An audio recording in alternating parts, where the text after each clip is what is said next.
again. This is Josh Cramer, Director of Educational Workforce Development here at America Makes, coming to you live from our booth here at Rapid plus TCT, here with Mike Vasquez from 3Degrees. Mike has become a good friend over the years, obviously a big advocate within the industry, a very prominent member of America Makes. Mike, thanks for joining me today here in the booth. Absolutely, thanks Josh.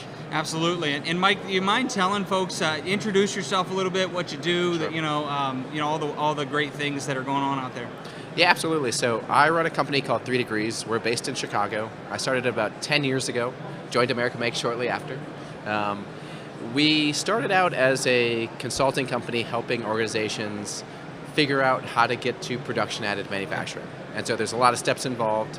We kind of spun off a couple of different businesses, one being a software company that helps manage additive manufacturing data. We've been involved in some America Makes projects through that. And then most recently we started kind of a nonprofit spin out called AMX, which is really on the workforce and education side of things, helping kind of be an on-ramp, be a bridge to what some of the crucial careers are in 3D printing nowadays. Yeah, and I think obviously, the tech side's cool, right? But the people side that we work on is where it's at. And so obviously that's near and dear to my heart, and obviously I'm being light on the tech stuff. But we had a great opportunity to engage with you all in Chicago.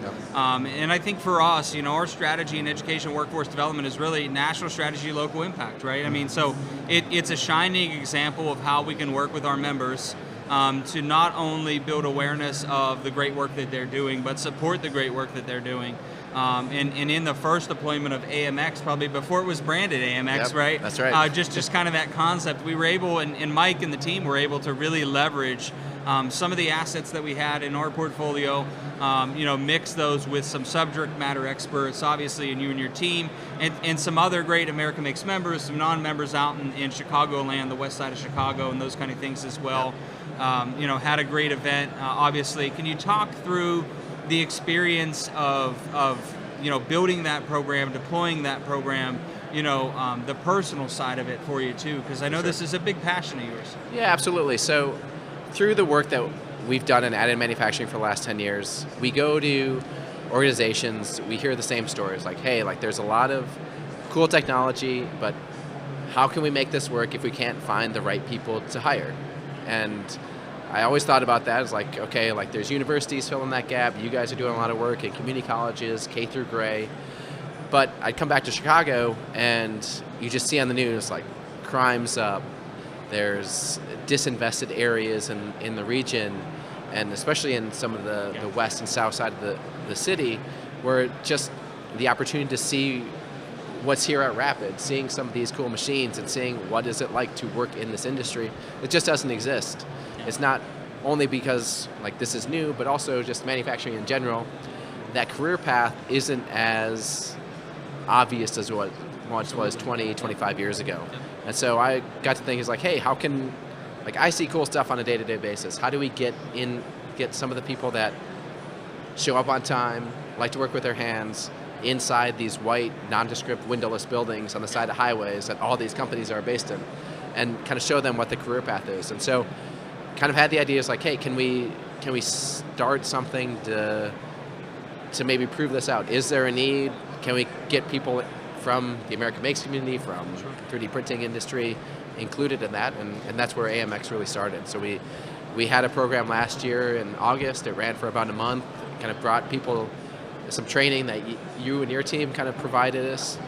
We went to tours of Impossible Objects, of Renishaw, other America Makes members, and kind of got them the inside scoop on what is it like to work in 3D printing, and kind of show the career paths. And it was great. We started small, but I think it was a good kind of first step in terms of kind of proving out that model to bring careers and trajectories of new and innovative technologies.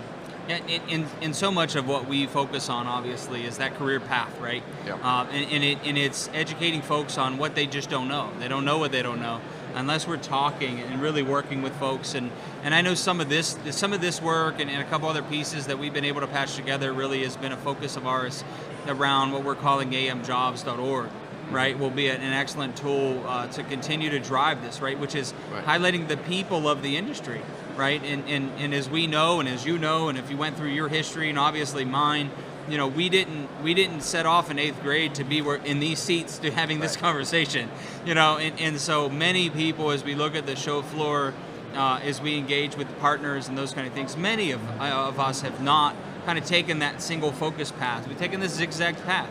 And we want to highlight that so that folks can see themselves in those roles, right? So one of the really cool stories, obviously, coming out of AMX that's been inspiring, even, you know, from you to me, was just, you know, the reskilling and upskilling of these folks. You know, folks that worked at Walmart or Aldi or Big Lots, right? And we got a chance to meet some of these folks at a great event with the U.S. Secretary of Commerce and those kind of things.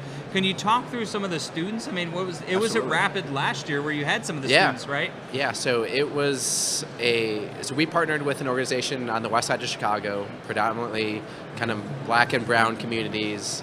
Average income in that region is probably maybe 20 to 30K. And so they worked through West Side Forward. We were able to kind of partner with some of these organizations that kind of put out the words like, hey, like these guys want to train on 3D printing. We got some great students, a wide range in terms of age groups. Kind of a guy kind of started to do his kind of 2-year degree, all the way up to someone who was more entrepreneurial. She was kind of 50, looking to kind of get into a different career path. And so we had a couple folks that ended up successfully completing the program. They did so well that I ended up hiring them for a project of mine. They did some awesome work in developing materials and all different kinds of backgrounds. So some that had experience in manufacturing, some that had no experience. And so it was a really great kind of swath of community to just really see kind of the interest around advanced careers and just showing like, hey, there is a path, like there are good jobs here. And that's at the end of the day, like that you need something like that. It's like, prove it to me that I'm not just getting a credential for the sake of it. Like, how does this actually impact me, or how can we take this to the next level, or go get some different credentials in the future? Yeah, and I think one of the critical pieces, I mean, obviously, you know, the passion driving you with AMX, right? But one of those critical pieces was, you know, they were working with companies. Yep. You know, the strong mentorship of that program, you know, bringing that world you know, relevance, you know, really helps folks realize what it is. It's not training for, well, you could get a job. You know, and I think you demonstrated that. It was like, hey, we've hired some of these folks, and I know that you're talking, you know, scale of the program now. I mean, obviously we're supporting that, and we're going to be here right with you and those kind of things. But it's a big driver for you, and I think you've had some recent success looking at scale, right? Yeah, that's right. So one of the things that we want to try and prove out is like, how can we do this like 10, 15 people at a time, but maybe different regions, different parts of the city. And so we've submitted some grants. It's all new to me. We run a for-profit business, so we haven't done grants before, but we were able to partner with some local education organizations in Chicago. We're successful in a grant that'll allow us to kind of run this course 2 times this summer, so repeating some of the work we did, partnering with you guys again, obviously, bringing in new mentors, and maybe even partnering with specific companies to say, hey, we've got a need right now we need some application techs. Can you bring some people in? We'll train them for 2 weeks, and then at the end, we'll have a job. And so kind of rethinking about like, what's the best way to leverage curriculum, experience, and I think all I go back to is like showing people the path, showing people the on-ramp, and so that they can imagine them in their shoes being in manufacturing. Yeah, and I mean, that's key for us, right? I mean, we want to be here the whole way with you and provide those opportunities and provide and leverage, again, those assets. Obviously, you can pull from those best practice, but we really see AMX being a best practice, and that's a lot with us, right? It doesn't always have to be, oh, it's only a promotion of an America Makes asset, right? I mean, these are assets that come from the membership, that come from passionate people, that come from partners, and we're excited to be partnered with you and supporting the work that you're doing, so keep it up. Thank you very much. Absolutely. And Mike, I can't let you leave without giving you a t-shirt. So obviously, we appreciate you being part of AM Nation, here at America Makes and part of our education work, and we look forward to working more with you. All right. Thank you very much. Thanks, sir.